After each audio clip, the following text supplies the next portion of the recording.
दोस्तों हाजिर हूं एक और वीडियो रिपोर्ट लेके चैनल रितेश लखी अनप्लग पे। एक और रिपोर्ट हिंदी में आने वाली मेरी 3 और रिपोर्ट्स आज के बाद भी हिंदी में होगी, क्योंकि बहुत ही महत्वपूर्ण इन रिपोर्ट्स के जरिए मैं एक 4 पार्ट की ऐसी सीरीज आपके सामने लेकर आ रहा हूं जो कि सिद्धू मूसेवाला हत्याकांड को परत दर परत एनालाइज करने, एग्जामिन करने और इन्वेस्टिगेट करने का मेरा प्रयास है।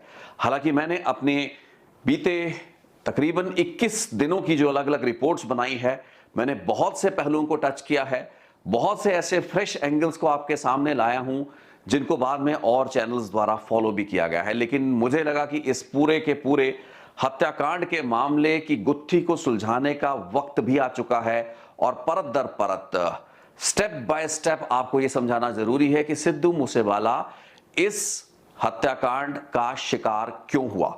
एक गैंग वॉर थी, म्यूजिक जगत की कोई आपसी मुकाबलेबाजी थी, या इसके पीछे की क्या कोई और साजिश है। इस बात को लेकर कई किस्म के कयास हमने पिछले 3 हफ्तों में लोगों को लगाते हुए देखा है, सुना है। हमने दिल्ली पुलिस के स्पेशल कमिश्नर से लेकर पंजाब पुलिस के एंटी गैंगस्टर टास्क फोर्स के प्रमुख के बयानों, उन द्वारा दी गई जानकारी को भी अलग अलग वेब चैनल के माध्यम से जाना है, और बहुत से वरिष्ठ पत्रकार और तजर्बेकार अंडरवर्ल्ड के अपने आप को माहिर कहलाने वाले लोगों के व्यूज भी सुने हैं। लेकिन मैं अपनी इस 4 पार्ट की सीरीज में आपके सामने कुछ ऐसे तथ्य रखूंगा, कुछ ऐसा फैक्चुअल अकाउंट और सीक्वेंस ऑफ इवेंट्स, अलग अलग एस्पेक्ट्स को लेकर रखूंगा, जिससे आपको सिद्धू मूसेवाला के कत्ल केस की पूरी कहानी समझ में आ जाएगी।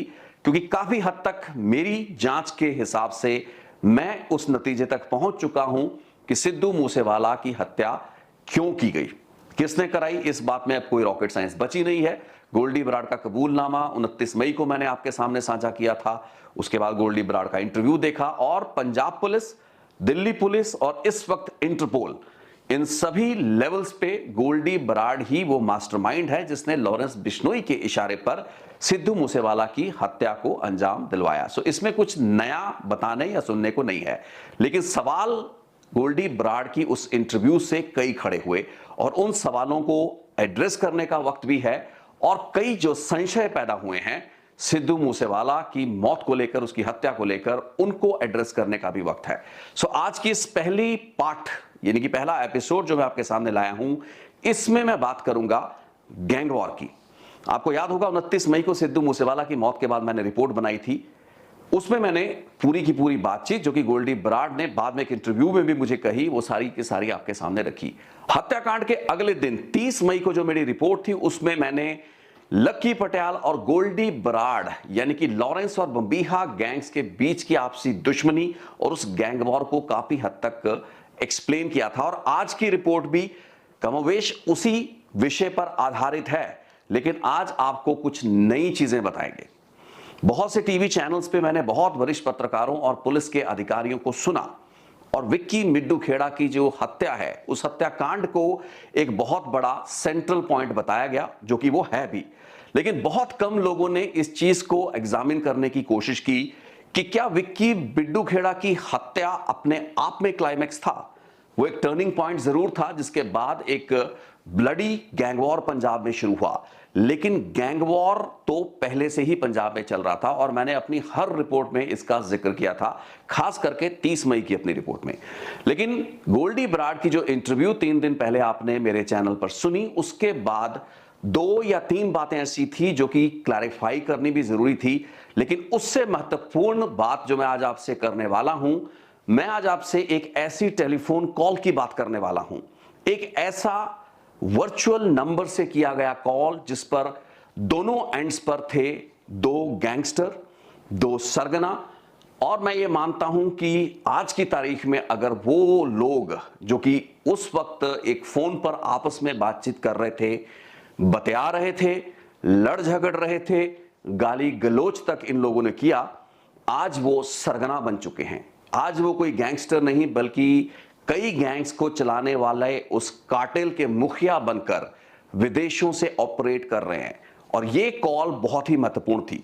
ये ऐसी बातचीत थी, ये ऐसी लड़ाई थी, झगड़ा था, जो कि टेलीफोन कॉल पर 2 गैंगस्टरों के बीच हुआ, और इसने पंजाब में आधार रख दिया एक नई सीरीज ऑफ गैंग वॉर की किलिंग्स का, जिसकी आखिरी कड़ी बने सिद्धू मूसेवाला। आज हम इसी बात को एग्जामिन करेंगे। मैं आपको दिन दो गैंगस्टर्स की बात कर रहा हूं। उनका नाम है गोल्डी बराड़ और लक्की पटियाल। दो अलग अलग वर्टिकल्स हैं पंजाब से जुड़े हुए इस अंडरवर्ल्ड के, जिसमें से एक वर्टिकल को हेड करता है लक्की पटियाल, जो कि बेसिकली कौशल चौधरी और उससे जुड़े कई एनसीआर, दिल्ली, हरियाणा के गैंग्स को एक्टिवेट करके रखता है। उनको हर लॉजिस्टिकल सपोर्ट, प्लानिंग मुहैया कराता है और बड़ी बड़ी किलिंग्स पिछले एक साल में करवा चुका है। दूसरा वर्टिकल है लॉरेंस बिश्नोई और काला जठेड़ी का वर्टिकल, जिसमें दिल्ली, एनसीआर, हरियाणा के बहुत बड़े बड़े गैंगस्टर भी हैं। और इस इवन पंजाब के पॉइंट ऑफ व्यू से जग्गू भगवानपुरिया इस लीग का हिस्सा है। मैंने इसको लॉरेंस की लीग का नाम दिया था। और इस मॉड्यूल को या इस वर्टिकल को, इस कार्टेल को हैंडल करता है गोल्डी बराड़। जिस फोन कॉल की मैं बात कर रहा हूं वो आज से कुछ साल पहले की है, अक्टूबर 2020 के बाद की, लेकिन कहानी 2020 से पहले शुरू हो जाती है। क्योंकि जो लोग ये कह रहे हैं कि विक्की मिड्डू खेड़ा के बाद सब कुछ शुरू हुआ या विक्की मिड्डू खेड़ा की हत्या से सब कुछ शुरू हुआ, उन लोगों को या तो इस अंडरवर्ल्ड या इस गैंग वॉर की जानकारी नहीं है, या फिर वो बहुत से तथ्यों से ना वाकिफ हैं। शायद यही कारण है कि उनको विक्की मिड्डू खेड़ा की हत्या ही एक फ्लैश पॉइंट नजर आ रहा है। मैं आज की बात फिर वहीं से शुरू करूंगा। इन दो गैंगस्टरों में टेलीफोन पर जो गाली गलौच हुआ वो क्यों वजह बना विक्की मिड्डू खेड़ा की हत्या का, और उससे पहले की कहानी क्या है, आज हम इस बात को आपके सामने रखने वाले हैं। शुरुआत होती है देवेंद्र बंबीहा गैंग के एक एक्टिव मेंबर लवी देवड़ा, जिसकी काफी कम उम्र थी और वो जैतो के इलाके में सट्टेबाजी के धंधे में इन्वॉल्व था। उसकी हत्या कर दी जाती है और जैतो के इलाके में ही गुरलाल बराड़, गोल्डी बराड़ का भाई भी जैतो के इलाके के सट्टों को, उनके जुए खानों पर कंट्रोल के वर्चस्व की लड़ाई में एक मेजर स्टेक होल्डर होता है। लवी देवड़ा और गुरलाल बराड़ में जैतो, फरीदकोट और उस इलाके के सट्टे पर कब्जे की लड़ाई एक कोल्ड वॉर की शक्ल में होती है। गुरलाल बराड़ कोई गैंगस्टर नहीं बल्कि एक स्टूडेंट लीडर होता है, एक बॉडी बिल्डर होता है, और वो चंडीगढ़ में क्लबों का काफी सक्रिय मेंबर होता है। चंडीगढ़ के क्लबों में बाउंसर मुहैया करवाना या फिर इन क्लबों से वसूली का भी जो काम धंधा होता है, उसमें गुरलाल बराड़ की इन्वॉल्वमेंट होनी शुरू हो चुकी होती है। लेकिन यही वो वक्त होता है जबकि जैतों के इस सट्टे के बिजनेस को लेकर लवी देवड़ा को निशाना बनाया जाता है लॉरेंस बिश्नोई के शार्प शूटर्स द्वारा। भोला शूटर, जिसकी मौत हो चुकी है, वो मोटरसाइकिल पर आके लवी देवड़ा को गोलियां मारकर चला जाता है। लवी देवड़ा की मौत हो जाती है। गुरलाल बराड़, जो कि बेसिकली उस इलाके में उसके मुकाबले में होता है, लवी देवड़ा के भोग समागम में भी जाता है, जबकि उसके दोस्तों द्वारा उसे चेताया जाता है कि तुम ये काम मत करो क्योंकि तुम्हारा नाम और तुम्हारे पर ही शक सबका आ रहा है। लेकिन इसके बावजूद गुरलाल बराड़ को इस चीज का यकीन होता है कि जब उसने कुछ गलत काम किया ही नहीं, ये हत्याकांड उस द्वारा कराया ही नहीं गया, तो वो किस बात से डरे। लवी देवड़ा की हत्या के बाद गुरलाल बराड़ को खतरा होता है, लेकिन अपनी सुरक्षा या अपने ऊपर मंडरा रहे खतरे को वो समझ ही नहीं पाता। बंबीहा गैंग के गैंगस्टरों द्वारा लवी देवड़ा की हत्या का बदला लेने की प्लानिंग शुरू हो जाती है। इधर चंडीगढ़ में जो क्लबों के ऊपर या यहां पर बाउंसर मुहैया कराने को लेकर एक वर्चस्व की अलग लड़ाई चल रही होती है, जिसमें मेन स्टेक होल्डर होता है लक्की पटियाल। और यहां पर लॉरेंस बिश्नोई, जग्गू भगवानपुरिया या उनका जो गैंग है वो चंडीगढ़ के भी अंडरवर्ल्ड में एक्टिव होने के लिए, एग्रेसिव होने के लिए कोशिश कर रहा होता है। कई बाउंसरों की हत्याएं होती हैं। लक्की पटियाल के खास बाउंसर मीत बाउंसर को मारा जाता है, जिसका बदला सुरजीत बाउंसर को मार के लक्की पटियाल ने लिया होता है। बंबीहा गैंग के शार्प शूटर गुरलाल बराड़ को ढूंढ रहे होते हैं। लक्की पटियाल और बंबीहा गैंग के बीच में एक सहमति बनती है। बंबीहा गैंग को अपने साथी लवी देवड़ा की मौत का बदला लेना होता है और वो गुरलाल बराड़ की रैकी कर रहे होते हैं। इस चीज की जानकारी लक्की पटियाल को होती है। उसके साथ ये पूरी की पूरी प्लानिंग डिस्कस होती है और लक्की पटियाल अपनी हामी भरता है। हालांकि लक्की पटियाल नहीं चाहता होता अंदर से कि गुरलाल बराड़ की इस तरीके से हत्या की जाए, लेकिन उसका विश्वास यह होता है कि अभी गुरलाल बराड़ तक पहुंचने में काफी समय लगेगा, तब तक स्थितियां बदल सकती हैं। लेकिन ये पूरी की पूरी बातचीत लक्की पटियाल के मन में ही रह जाती है जब दविंदर बंबीहा गैंग के शार्प शूटर नीरज चस्का और मान चंडीगढ़ के इंडस्ट्रियल एरिया में गुरलाल बराड़ को ट्रैक डाउन कर लेते हैं।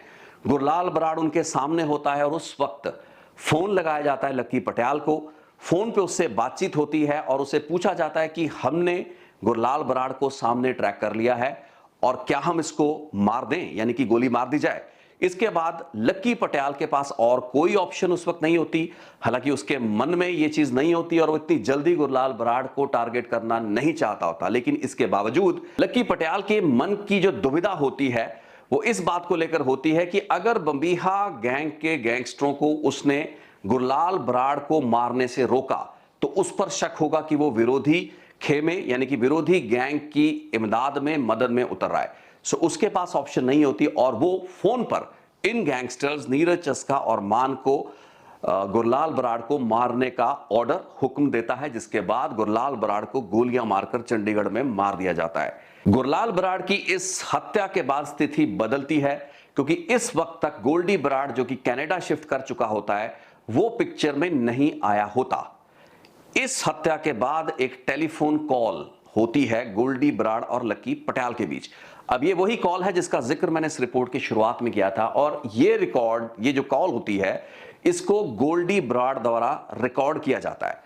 लक्की पटियाल इस फोन कॉल के दौरान गोल्डी बराड़ को यह समझाने की कोशिश करता है, जो कि वो शायद समझा नहीं सकता होता और ना ही उसके पास उस चीज का कोई आधार होता है। वो ये कह रहा होता है कि तेरे भाई का जो नुकसान हुआ है, यानी कि उसका जो मर्डर हुआ है, उसका कत्ल हुआ है, वो नहीं चाहता था कि वो हो। लेकिन इस चीज को समझाने के लिए उसके पास कोई तर्क नहीं होता क्योंकि बंबीहा गैंग के शूटरों को गुरलाल बराड़ को मारने का हुक्म फाइनली तो लक्की पटियाल ने ही दिया। सो उसके पास कोई ऐसा लॉजिक और तर्क नहीं होता। जिसके बाद इस कॉल जो कि एक व्हाट्सएप कॉल होती है, इस कॉल पर काफी गाली गलोच होती है। गोल्डी बराड़ काफी गुस्से में होता है। अपने भाई की मौत को लेकर वो लक्की पटियाल को खरी खोटी सुनाता है। पटियाल काफी देर तक गोल्डी बराड़ को समझाने की कोशिश करता है, लेकिन पूरी की पूरी इस व्हाट्सएप कॉल के दौरान गोल्डी बराड़ हावी रहता है, गालियां निकाल रहा होता है। कुछ समय बीतने के बाद लक्की पटियाल भी सीधा हो जाता है और वो भी पलटवार करता है। एक दूसरे के साथ गाली गलोच दोनों का शुरू हो जाता है। कुछ ही मिनटों में ये कॉल बंद हो जाती है, डिस्कनेक्ट हो जाती है, जिसके बाद इस कॉल की जो रिकॉर्डिंग गोल्डी बराड़ द्वारा की गई होती है उसको अंडरवर्ल्ड में सर्कुलेट कर दिया जाता है। अब एक बड़ा ही एक क्रिटिकल पॉइंट था। अब मान के चलिए कि अंडरवर्ल्ड में इस कॉल को सर्कुलेट करने का यह मतलब था क्योंकि इस वक्त तक गोल्डी बराड़ कोई ज्यादा बड़ा सरगना नहीं था, वो कोई बड़ा गैंगस्टर नहीं था, वो इतना बड़ा लॉरेंस बिश्नोई या काला जठेड़ी का हैंडलर भी 2020 अक्टूबर में नहीं था।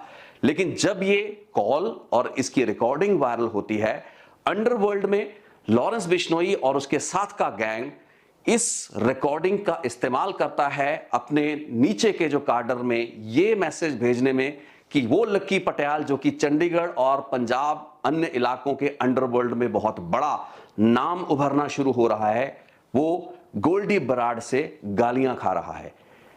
वो पार्ट जिसमें कि लक्की पटियाल ने गोल्डी बराड़ को भला बुरा कहा होता है उसका रिकॉर्ड शेयर नहीं किया जाता। लक्की पटियाल ने इस कॉल की रिकॉर्डिंग खुद नहीं की होती।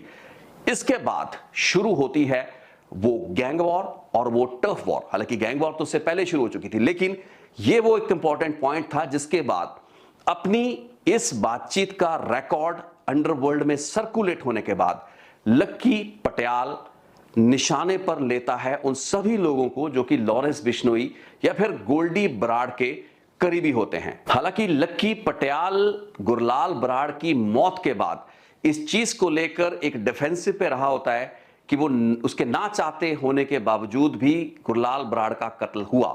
लेकिन जब उसकी अपनी रिकॉर्डिंग वायरल होनी शुरू होती है नीचे के ग्राउंड में, उन क्वार्टर्स में, उन सर्कल्स में जहां पर कि इन गैंगस्टरों का नाम चलता है, जहां पर कि इनके नाम की जो धाक होती है, किसी से एक्सटॉर्शन वसूलने की, किसी से फिरौती लेने की, वो सारी की सारी बातचीत इस फसाड पर, इस नैरेटिव पर खड़ी होती है कि ये एक दबंग गैंगस्टर है। लेकिन इस रिकॉर्डिंग के वायरल होने के बाद, अंडरवर्ल्ड में सर्कुलेट होने के बाद लक्की का जो ईगो है वो हर्ट होता है, जिसके बाद लक्की निशाना बनाता है लॉरेंस बिश्नोई, काला जठेड़ी या फिर गोल्डी बराड़। ये पूरा का पूरा जो कार्टेल वर्टिकल होता है, इसकी सबसे मजबूत जो कड़ी होती है विक्की मिड्डूखेड़ा को। विक्की मिड्डूखेड़ा एक अकाली दल का लीडर होता है, वो एक गैंगस्टर नहीं होता, लेकिन विक्की मिड्डूखेड़ा क्योंकि लॉरेंस, गोल्डी इन सब के साथ इनका सीनियर रहा होता है, उसकी बहुत सब इज्जत करते होते हैं। और ये माना जाता है कि लॉरेंस बिश्नोई की जो भी अंडरग्राउंड या अंडरवर्ल्ड की गतिविधियां थी, उसकी बहुत सी ऐसी इनकम या बहुत से ऐसे रिसोर्सेज को चैनलाइज करने में काफी बड़ी भूमिका में विक्की मिड्डूखेड़ा किसी समय रहा होता है। सो कुछ बड़े टारगेट और बड़े निशाने लक्की पटियाल के जहन में होते हैं। लक्की पटियाल मन में यह धार चुका होता है और एक बहुत ही लो प्रोफाइल रहकर काम करना लक्की पटियाल की फितरत है। अंडरवर्ल्ड में अपनी धाक बनाने के लिए, अपने उस चढ़ते हुए ग्राफ को कायम रखने के लिए, इस वायरल हुई कॉल रिकॉर्डिंग से जो नुकसान हुआ है उसकी भरपाई करने के लिए लक्की पटियाल को जरूरत होती है ऐसे कुछ हाई प्रोफाइल टारगेट्स की, यानी कि उन लोगों की जिसको कि वो निशाना बनाए और उसके बाद नुकसान हो लॉरेंस बिश्नोई गैंग का, जो कि उनका मेन कॉम्पिटिटर होता है। ये पूरी की पूरी लड़ाई चंडीगढ़ और पंजाब के इलाकों में और कुछ हद तक दिल्ली एनसीआर के इलाकों में भी जो इनके अलाइड गैंग्स है उन द्वारा अपने अपने इलाकों में अंडरवर्ल्ड पर अपना कब्जा और अपना वर्चस्व बनाने की लड़ाई होती है। और इसी तहत विक्की मिड्डूखेड़ा को 7 अगस्त 2021 को मार दिया जाता है। इससे कुछ महीने बाद 14 मार्च को संदीप नंगलंबिया, जो कि मेजर लीग कबड्डी, वो कबड्डी लीग जिसकी एक टीम जग्गू भगवानपुरिया यानी कि लॉरेंस गैंग के गैंगस्टर की अपनी टीम होती है, ये पूरी की पूरी लीग मानी जाती है कि इसके पीछे जो बैकिंग रही होती है वो जग्गू भगवानपुरिया की होती है। और काफी हद तक एक बिजनेस इंटरेस्ट उस वर्टिकल का, लॉरेंस बिश्नोई, जग्गू भगवानपुरिया का इस मेजर लीग कबड्डी में होता है, जिसका मेन करता धरता स्टार खिलाड़ी और सभी खिलाड़ियों को यानी कि हाई प्रोफाइल खिलाड़ियों को इस कबड्डी लीग में शामिल करने वाला प्लेयर होता है संदीप नंगल अंबिया। 14 मार्च को लक्की पटियाल दोबारा स्ट्राइक करता है। हालांकि इस दौरान छोटे मोटे बहुत से मर्डर हुए, दोनों गैंग्स ने एक दूसरे के छोटे मोटे लोगों को मारा, लेकिन विक्की मिड्डूखेड़ा के अगस्त 2021 के मर्डर के बाद मार्च 14 का जो बड़ा हमला लक्की पटियाल का होता है वो होता है संदीप नंगल अंबिया पर। संदीप नंगल अंबिया की मौत होने के बाद, उसकी हत्या होने के बाद जिम्मेवारी लक्की पटियाल और देवेंद्र बंबिहा गैंग द्वारा कबूल की जाती है। कुछ ही महीनों में एक के बाद एक विक्की मिड्डूखेड़ा और संदीप नंगल अंबिया को एक ही तरह के मॉड्यूल और एक ही किस्म के हमले में शार्प शूटरों द्वारा, कौशल चौधरी के शार्प शूटरों द्वारा मरवाने में लक्की पटियाल की कामयाबी उसके ग्राफ को बहुत ऊपर उठा चुकी होती है। लक्की पटियाल इसके बाद भी रुकता नहीं है। मार्च में ही उसकी प्लानिंग और उसकी रैकी होती है कुछ और लोगों को टारगेट करने की, जिनमें एक नाम होता है नोटेड सिंगर मनकीरत औलख का। मनकीरत औलख लॉरेंस बिश्नोई के साथ कॉलेज के समय से साथ होता है। इस गैंग के साथ या इन लोगों के साथ मनकीरत औलख की एक अच्छी साझेदारी रही होती है। कई बार जेलों में मनकीरत औलख ने इनके लिए परफॉर्म किया होता है। एक बड़ा स्टार होने के कारण मनकीरत औलख की रैकीज की जा चुकी होती हैं। पुलिस द्वारा कुछ गैंगस्टर पकड़े जाते हैं और उन गैंगस्टरों से जब पूछताछ की जाती है, उस पूछताछ में सामने आता है कि संदीप नंगल अंबिया को मारने के बाद भी लक्की पटियाल ने सांस नहीं लिया था और उसके शार्प शूटर अगला निशाना मनकीरत औलख को बनाना चाहते थे। ये बात लॉरेंस बिश्नोई, गोल्डी बराड़ का पूरा गैंग, कार्टेल, मॉड्यूल कई महीनों से देख रहा होता है। एक बड़ा कारण यह भी होता है कि गोल्डी बराड़ और लॉरेंस बिश्नोई का जो कार्टेल है उसके द्वारा कोई भी जवाबी हमला यानी कि लक्की पटियाल या देवेंद्र बंबिहा के किसी भी बड़े गैंगस्टर को निशाना नहीं बनाया जा सक रहा होता। कुछ लोगों की हत्याएं उन्होंने की होती हैं, जिनमें राणा कंडोवालिया और कुलवीर नरुआना जैसे लोग होते हैं, लेकिन ये वो गैंगस्टर होते हैं जो कि डायरेक्टली लॉरेंस बिश्नोई या उसके किसी भी और मॉड्यूल के साथ आइडेंटिफाई नहीं होते। सो जितने भी टारगेट लॉरेंस बिश्नोई या जग्गू भगवानपुरिया पंजाब में कर रहा होता है या इनके गैंगस्टर कर रहे होते हैं, उनका दविंदर बंबीहा या लक्की पटियाल के मॉड्यूल या गैंग पर कोई असर नहीं हो रहा होता। उल्टा उन्हीं के एक और साथी यानी कि लॉरेंस के एक और साथी मनकीरत औलख को तीसरा बड़ा निशाना पिछले 8-9 महीने में बनाने की तैयारी लक्की पटियाल ने कर ली होती है। इन तमाम महीनों में चाहे वो विक्की मिड्डू खेड़ा की हत्या से पहले के कुछ महीने हों या विक्की मिड्डू खेड़ा की हत्या के बाद के कुछ महीने हों, संदीप नंगल अंबिया की मौत से पहले और उसके बाद में लगातार लॉरेंस बिश्नोई और गोल्डी बराड़ का मॉड्यूल कोई बड़ा विकेट गिराने के फिराक में होता है और इस चीज के इंतजार में होता है कि किसी बड़े शख्स को टारगेट किया जाए। जब मनकीरत औलख पर निशाना लग रहा होता है उस वक्त यह चीज क्लियर हो चुकी होती है और यह गैंग यानी कि लॉरेंस और गोल्डी बराड़ का गैंग इतना डेस्परेट हो चुका होता है कि अब इनको कुछ ही हफ्तों में एक बड़ा टारगेट गिराना होता है।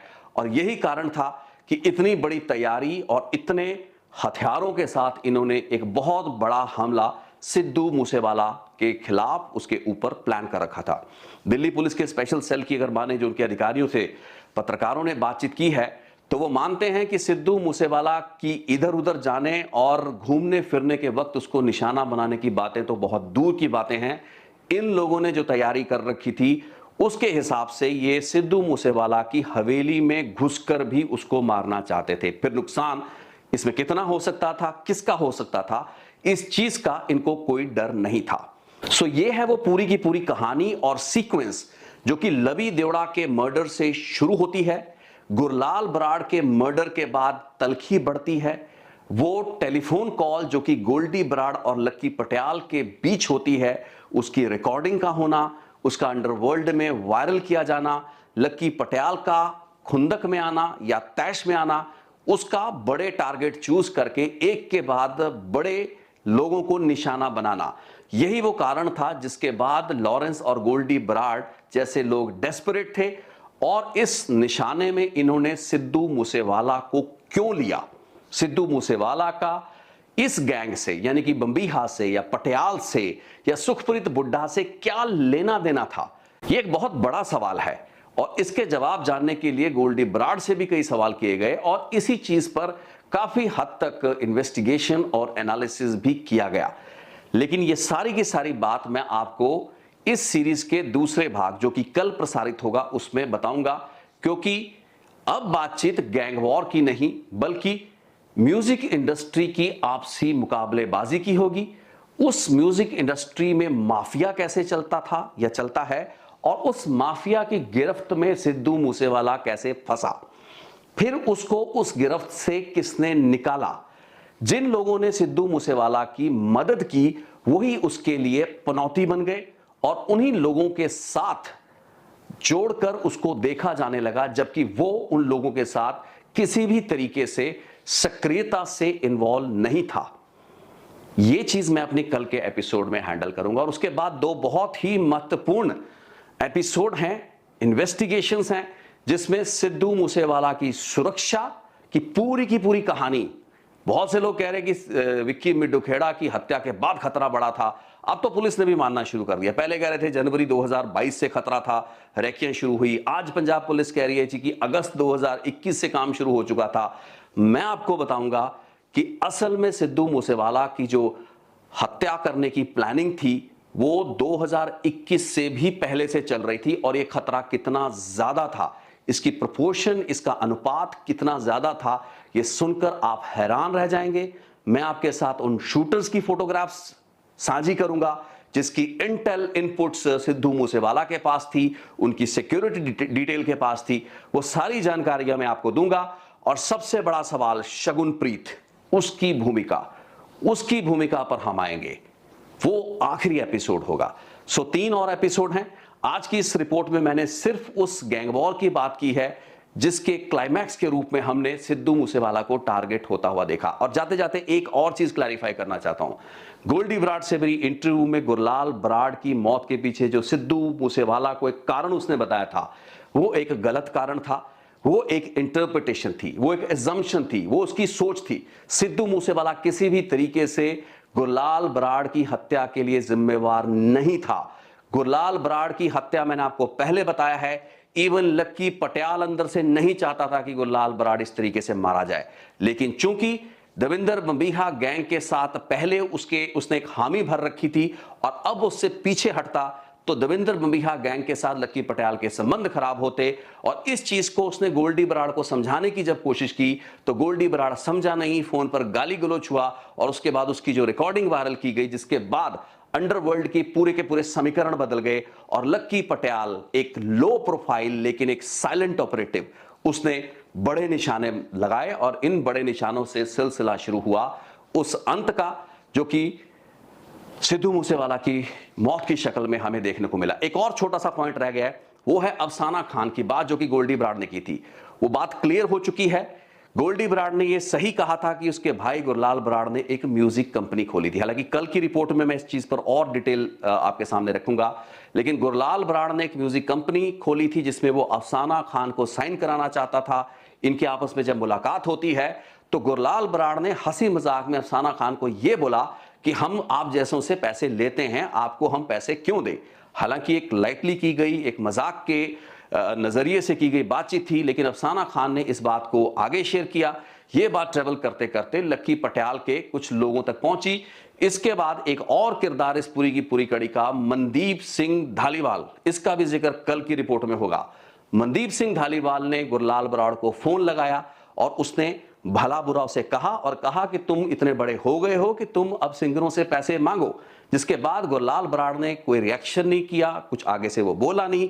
और ये एक कोइंसिडेंस था कि उसके कुछ दिन बीतने के बाद ही बंबिहा गैंग के गैंगस्टर और शूटर जो कि ऑलरेडी गुरलाल बराड़ की रैकी कर रहे थे, उन्होंने उसको ट्रैक डाउन किया और उसको मार गिराया। इस पूरी की पूरी वारदात में सिद्धू मूसेवाला का रोल कहीं भी सामने नहीं आया, ना ही उसका रोल था।